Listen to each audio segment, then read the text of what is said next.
Hi, friends. I just wanted to let you know before you dive into this podcast that this was taped over a series of 3 days, and I still didn't get it edited in time. So you're going to hear references to things that I say in the future that already happened. So I didn't want there to be any confusion. Also, I'm getting a jump on episode 13 right now because we've got big news taking place and I don't want to fall behind again this week. So without further ado, here is episode 12. Well, good afternoon, friends. Welcome to episode 12 of Activist Collective. We did not have a show last week because my kid was on break and I can't very well do this show the right way when she's here. Shit's getting real, friends. And I would be lying if I said I wasn't afraid um, for every marginalized individual in this country. I'm afraid for women. I'm very afraid for women. I'm afraid for the Black community as they roll back civil rights protections for them at work, in stores, for fuck's sake. I'm worried about the trans community as they painted a giant red target on their faces. I'm afraid for the whole of the LGBTQ community. I'm afraid for the indigenous. I mean, you name it, friends. I'm fucking scared. I'm scared. These people have not a single fucking care in the world. And I thought, stupidly, by now, that America would be like, oh shit, this isn't what we voted for. And that the Florida elections, I mean, with cautious optimism, I thought for certain we would either win at least one or be very much closer than we were. And I am highly disappointed with, but I mean, again, it's Florida we're talking about. These people are born and bred fascists down there. Just, it is the Deep South. I heard a Black content creator talking about the Deep South. And she said, look, and you know, it made sense. And I appreciated hearing it from her. She said, the Deep South is where the slaves were treated the worst. The most violent people were from the Deep South. And Florida is the Deep South. And as much as that torturous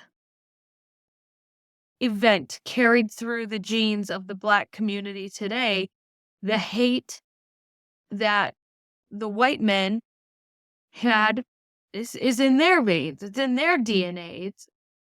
It's got to be systematically removed. And for so long, this country and its people just kept going, well, I have Black friends and that's enough. And that's not a fucking enough, you assholes. I'm scared. You know, Ronald Reagan said that, and fuck Ronald Reagan, but this was a true statement. He said, democracy is fragile. And democracy is proved to be fragile. It has hinged solely on people doing as they were told, doing what was right, doing what we set up for people to do, to follow the rules, and you put in place a man who doesn't fucking care about rules. Rules for thee, but not for me, is how this administration operates. So let's get into some of the news if you've missed it. Again, I appreciate you being here. I appreciate you taking the time to listen. It really does mean the world to me. I hope that we can get the message out to one another through this channel or other channels. But stay tuned while I pull it all together. Now, this might take me a couple of days to get this podcast together, so you might see a change of clothes. But please bear with me as I squeeze in the time to make this podcast for you and for everybody who needs to find a friend they can vent to. That is Lynn McFarland. Lynn McFarland, I see you, honey. I appreciate what you did. Imagine If 150 people went into that room and refused to leave, sat down and made every trooper carry every single person out, the demand being, hear us.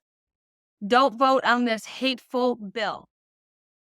Quit lying to the American people and stop telling them that these people are a drain on our economy or that they're going to take our jobs. Quit lying to the American people. Just tell the truth. You hate brown people. You are vying for a Christian nation, the 7 Mountain Mandates, the Project 2025, the Save the Christian Project. I mean, whatever the fuck it is.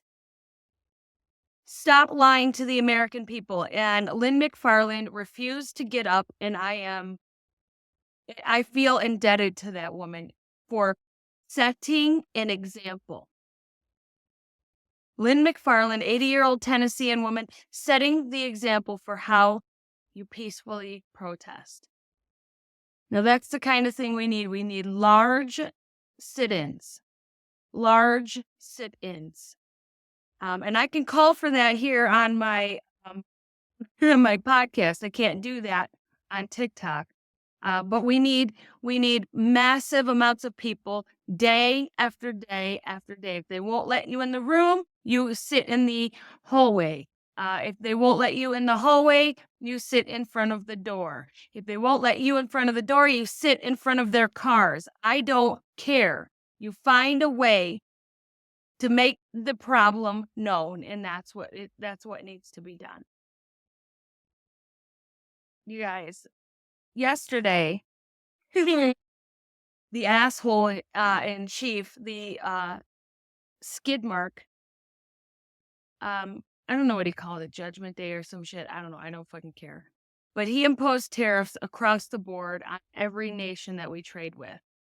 And the stock market responded accordingly. It went. And I want to remind people that it's not like we didn't warn anybody, okay? So whatever happens, I'm sorry to the good people who didn't ask for this. I'm sorry to all of you and me. I've got some stocks, millionaire. I'm not 1,000-aire either, but mine are, I checked them the other day. They're going way down, way down. And that's just the price we pay for putting a fucking dumbass in the White House. CBS News reporting today that the Dow Jones plunged more than 1,500 points as stock markets react to Trump's tariffs. The Dow Jones Industrial Average plunged 1,581 points, or 3.8%, to 40,634 in morning trade Thursday, as spooked investors tried to assess the impact of the latest round of Trump's tariffs. Trump on Wednesday announced a 10% baseline tariff on all U.S. trading partners. He's such a dumbass. But experts warn that sharply ramping up tariffs on imports, coupled with any retaliatory measures from other nations, could drive up inflation, dampen spending by consumers and businesses, and hurt economic growth. No. No way. That's stupid. Donald Trump is our daddy, and he said that won't happen. So I'm going to have to trust him. We're going to have to sit back and just wait and see what happens. You mean sit back and shovel the shit in your mouth? Put all the boots on everyone's necks while you wait to see what happens?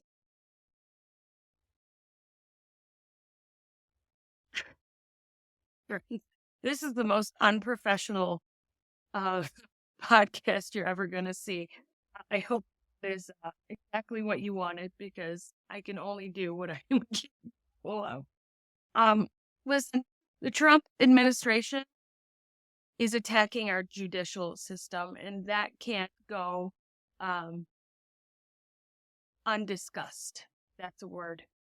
We've got to talk about it. We've got to talk about it globally, because as you can see, this man words, his actions, his executive orders, his fucking presence on this earth affects the world. And this bill, the House is trying to vote on next week, is going to strip the judicial system of the ability to stop them in their tracks with these things, with the things they're doing. They've, I don't even know if I have the word. They're basically stopping the pauses that these judges are able to put in place on the things they're doing. We cannot allow this to happen. We've got to make sure that we are loud about it. We're calling our Congress people and telling them, stay the fuck away from our judicial system. Keep your fucking hand off of our fucking courts, you sleazy motherfuckers. You sleazy motherfuckers. Why don't you just go hang out on Grindr, Mike Johnson? Did you see that shit? They're claiming Mike Johnson was found on Grindr. I don't know how much I believe that, but I wouldn't doubt it. There hasn't been a whole lot of pushback from Mike Johnson that I saw. But anyway, stay on top of this. Mike Johnson is a little pussy ass bitch. He needs to be voted out immediately. Immediately, friend. 2026 cannot come fast. And speaking of, let's see, Mike Johnson. No, speaking of Ken Paxton, not even close. Ken Paxton is the Attorney General for Texas. He has been in the news more than any other politician. Well, maybe next to Marjorie and Rudy Hooters, the bimbo. What's her name? Bogert. He's probably right below them. Ken Paxton has been in trouble for basically taking bribes as the Attorney General to make cases go away. In fact, his Republican-led Senate impeached him. There was serious hope that he would have been removed from office, but just before the hearing, wouldn't you know it, $3 million from the Ken Paxton Political Action Committee showed up on the doorstep of the man presiding over the impeachment trial. And however things work in Texas, it was up to this man to decide. And Ken Paxton was not impeached. And that man was $3 million richer. That's how fucking dirty and slimy he is. Just almost wide open. Doesn't even care. Anyways, what we didn't know about Ken Paxton is that under the Biden administration, they were secretly investigating him. They had taken on an investigation that clearly the state of Texas could not do because Ken Paxton is the Attorney General. And before Biden's DOJ left, they said, nope, we're not going to charge Ken Paxton. They were investigating him for crimes of public integrity. The public integrity section took it over, and they were investigating him for corruption. That's what it was.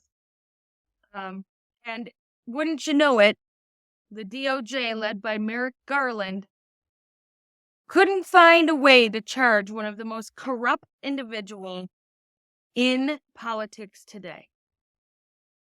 I will go down in my grave telling you that Merrick Garland was the absolute worst thing that ever happened to the Biden administration, because he is the sole reason we did not jump on the trials and the charging and the investigation of Donald Trump sooner. He waited 2 fucking years, friends. He waited 2 fucking years to investigate him. And it was too late.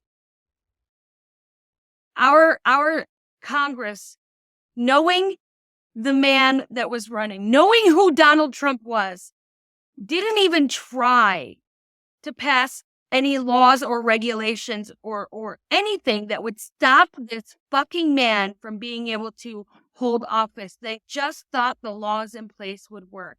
And we were screaming, this isn't the same fucking game, you assholes.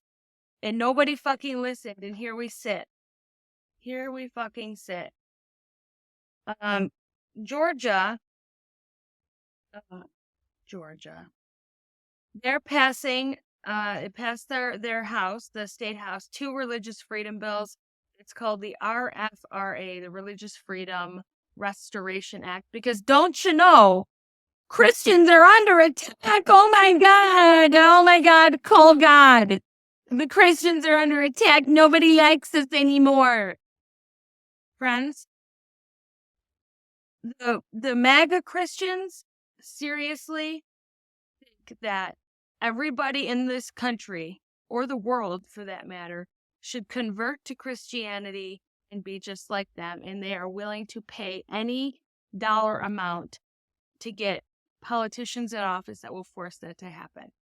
Anyways, Governor Kemp, who, I don't know who he is, but he said that he would sign a version of the RFRA. Democrats are claiming that this bill is really just a continuation of the attacks on the LGBTQ community that have come from the far-right red pill movement. I concur.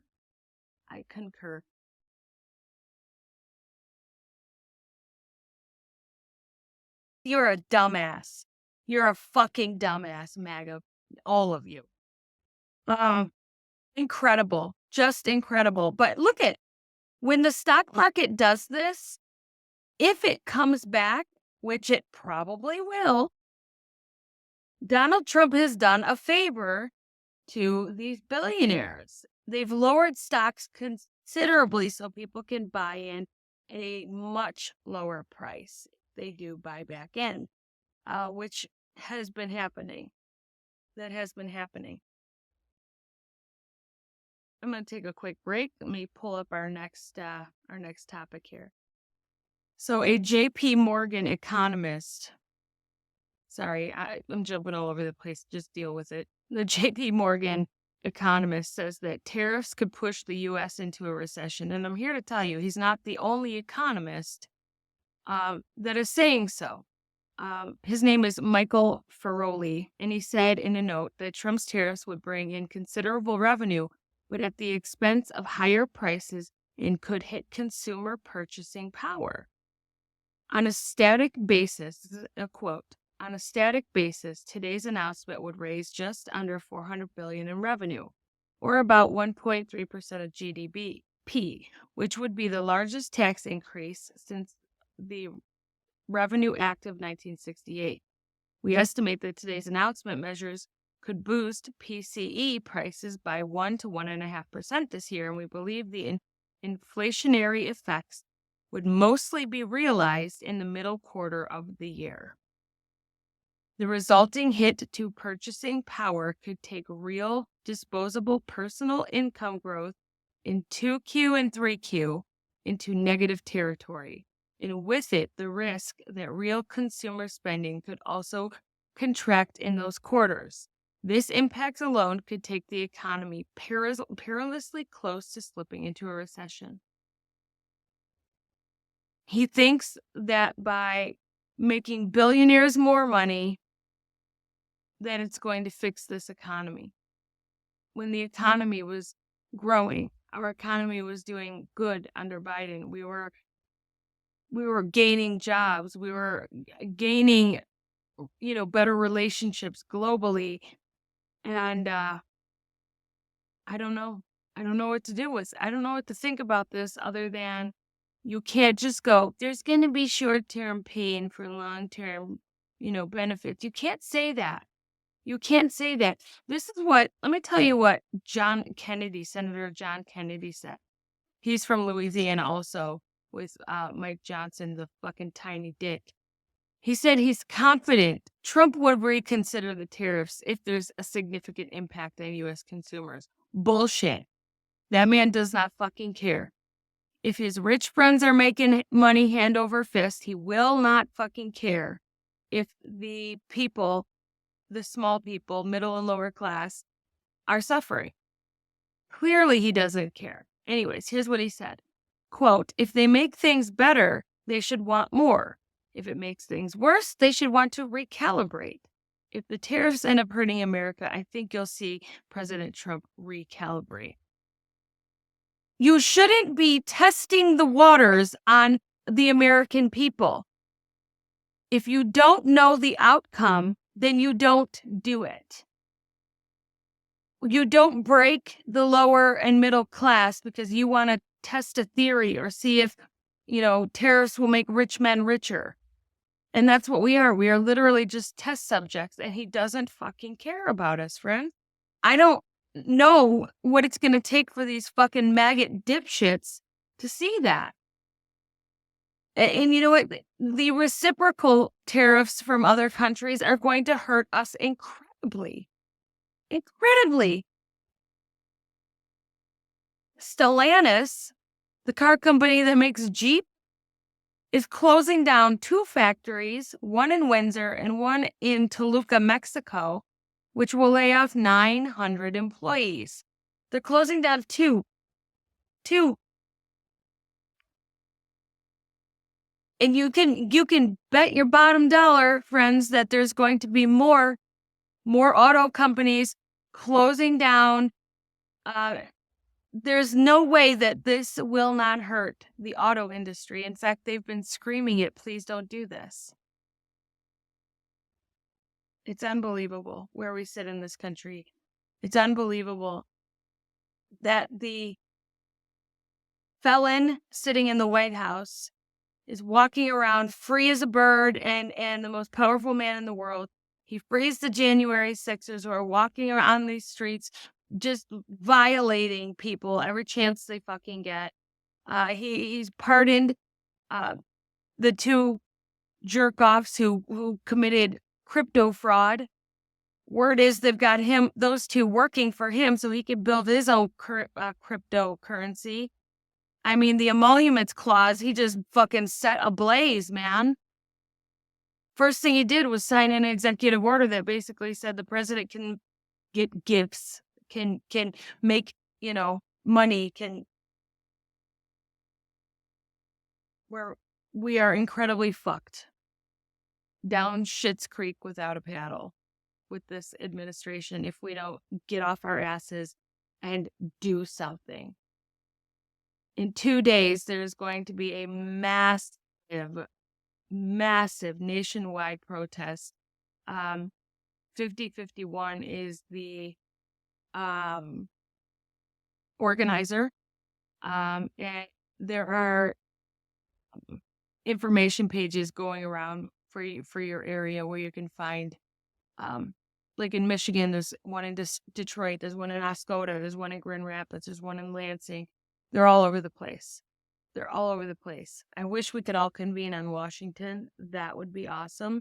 But I'm hoping that if you can get to DC on the 5th, if it takes a couple hours of driving, I hope you get there.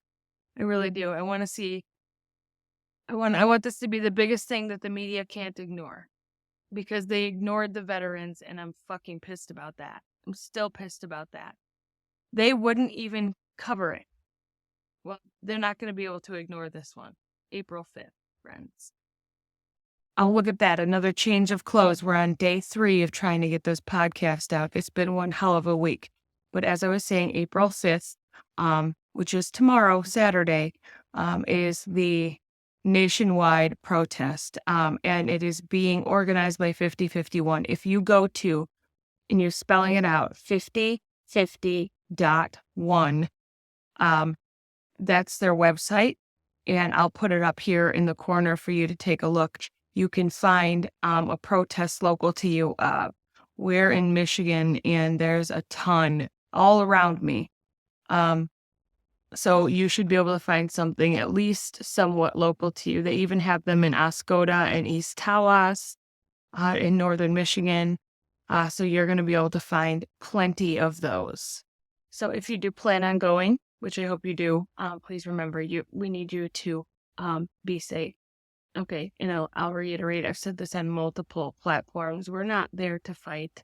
We're not there for violence. We're not there to throw bricks. We are there to gather as peaceful protesters to show the government that we are displeased, to put it lightly, with the dismantling of our federal organizations, the dismantling of our freedoms, the attack on our Constitution, the attack on our judicial system. All of it. All of it. Show up and be heard. That is the goal. That's the goal.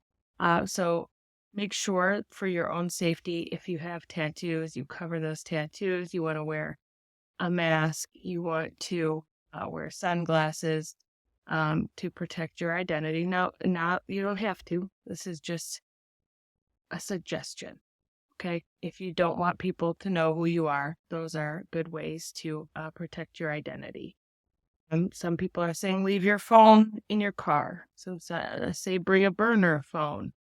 If you think that there's going to be some sort of an arrest, which I doubt, write the numbers of people you would need to contact on your arm in a Sharpie so that it doesn't rub off. Protect yourself if you're bringing young family members and the crowd is big. Stay on the outside of the crowd. Don't put yourself in the middle of the crowd. And if you see anybody on the left trying to create or cause trouble who looks like they're on the left, please make sure you call them out. And all of you should call them out, right? You want them to stop. So make sure that there's more than just one person asking them to stop. It'll help in numbers. Okay, don't let somebody create trouble for everybody there. That's not the goal. But let's move on. Sean Combs, P. Diddy, the Trump DOJ is in charge now, and they're still going through his charges. In fact, they added an additional charge as another victim apparently came forward. His trial is to start a month from tomorrow on May 5th. And I have a prediction, friends. Sean P. Diddy Combs has a lot of money. What is the one thing that Donald Trump loves? Money, fame, fortune, power. I guess it's more than one thing. But if Sean Combs writes and asks for a pardon and Donald Trump can get some sort of a kickback out of it, he's going to pardon him. So my prediction is that P. Diddy is going to get pardoned by this administration. He's going to say, he didn't get a fair trial. There wasn't enough evidence. You can't just point the finger. He's going to come up with an excuse, and he is going to pardon that man. That's my prediction. Write that shit down. I'll take $5 bets. Just kidding. The stock market here today, Friday, continues to tumble. It's still falling, and it's falling around the world as the retaliatory tariffs are starting to take hold. This administration is nothing but chaotic and just disastrous. But friends, we have to stay focused. We can't let them keep pulling our focus in one direction while they're, dismantling our freedoms on the other side. We have to stay focused. He's going to do egregious shit. We knew this. We knew this about him. It's not a secret. You're saying home buying, if you're buying a new home, you can add anywhere from like $9,000 to $12,000 to the purchase of a new home now. For the tariffs on lumber, they're saying that appliances you put in your house, down to the steel, everything that you need to build a home is going to be more expensive. Everything you do is going to be more expensive. What am I talking about? This man just fucked us over. Now, something that's also really important to discuss is that Donald Trump has fired 6 people from the NSA, the National Security Agency, after Laura Loomer apparently found some hard evidence that these 6 people lack the loyalty to the MAGA movement. Loomer, during her Oval Office conversation with Trump, urged the president to purge staffers she deemed insufficiently loyal to his Make America Great Again agenda. According to several people familiar with the matter, they all spoke on the condition of anonymity to discuss the sensitive personnel matter. We're always letting go of people, Trump told reporters aboard Air Force One as he made his way to Miami on Thursday. People that we don't like, or people that we don't think can do a job, or people that may have loyalties to somebody else. Friends, the loyalties are to the American people. We don't have to like our boss, but we work for our boss, and we shouldn't be fired because we don't always agree with him. And what he's doing is fascist. Firing people who keep our country safe and then putting in some fucking Joe Blow off the street just because you need to put a warm body in the position is not keeping America safe. And that's the shit we're protesting, friends. That's the type of shit we have to put a stop to somehow. Because he's not keeping us safe. We are like just floating out here, just like targets with no protection.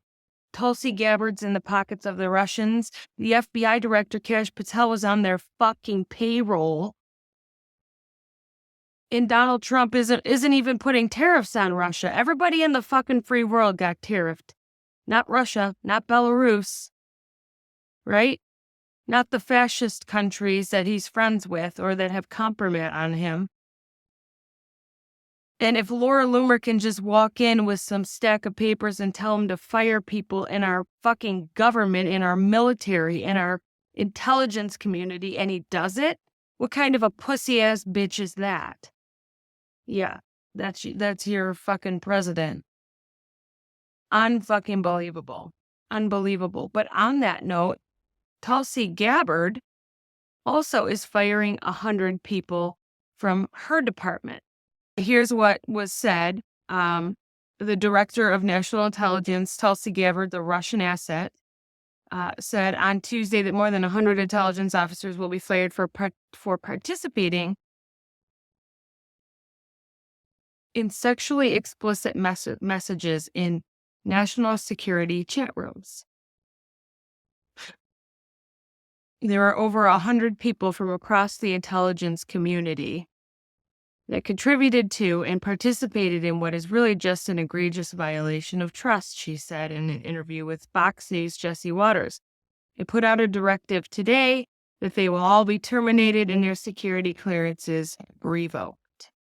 They were brazen in using an NSA platform intended for professional use to conduct this kind of really, really horrific behavior.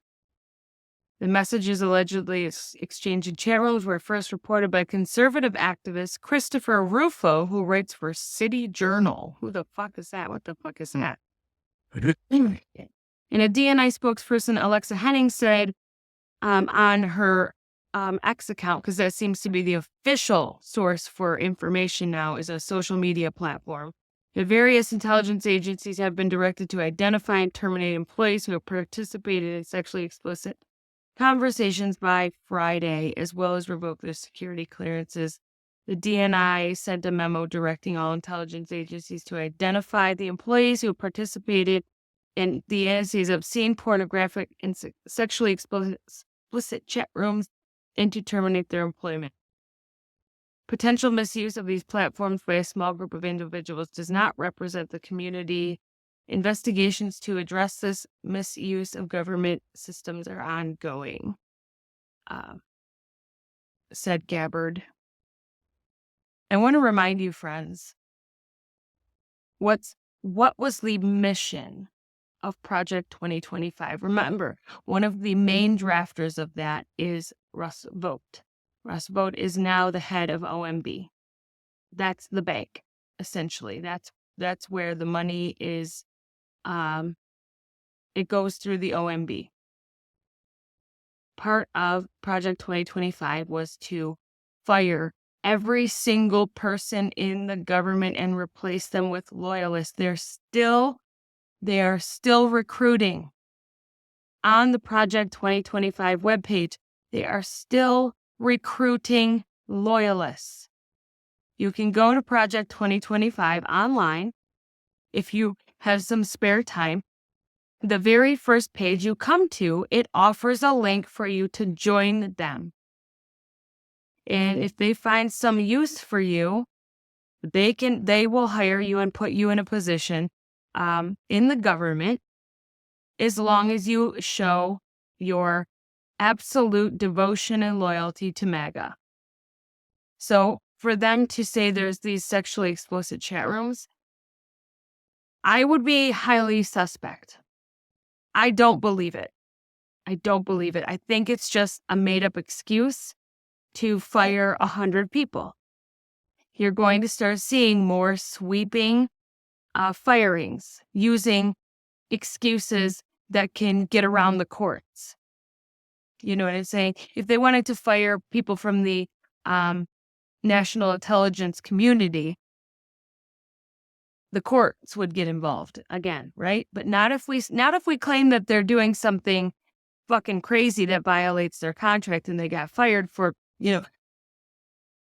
I mean, they can make up anything. And who's to investigate them, you guys?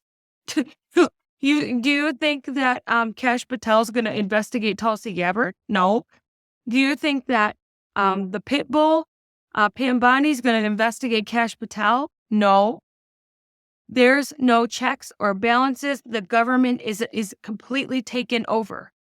And you cannot trust a thing they fucking say. So this little fucking article in CNN about sexually explicit chat rooms, I don't believe it.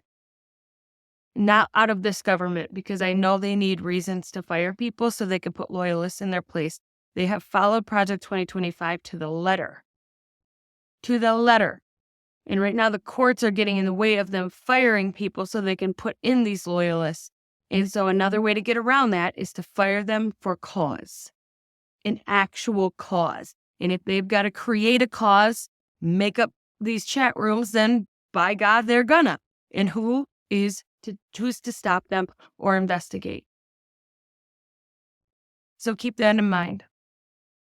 It's another look over here while we do this and fuck over your, the people sort of thing. Look at what this is this horrible thing that they're doing. But in the meantime, they're really just clearing the bench for new players, new loyalist players. So friends, this has been a hairy week just after break, and I'm going to end this podcast right there on that note. So as always, I love you guys. I thank you for being here. Thank you for tuning in and listening to me rant. I appreciate it. I hope you're staying up on the news. I hope you are finding community. I keep telling you guys you need to do that. And, I and my wife need to do that ourselves. We need to reach out and find more physical community around us. And you do too. We may end up needing each other. Who knows what's going to happen. So please stay in tune to what's going on. Take care of each other. And we will see you next week, hopefully with a little bit longer in episode 13.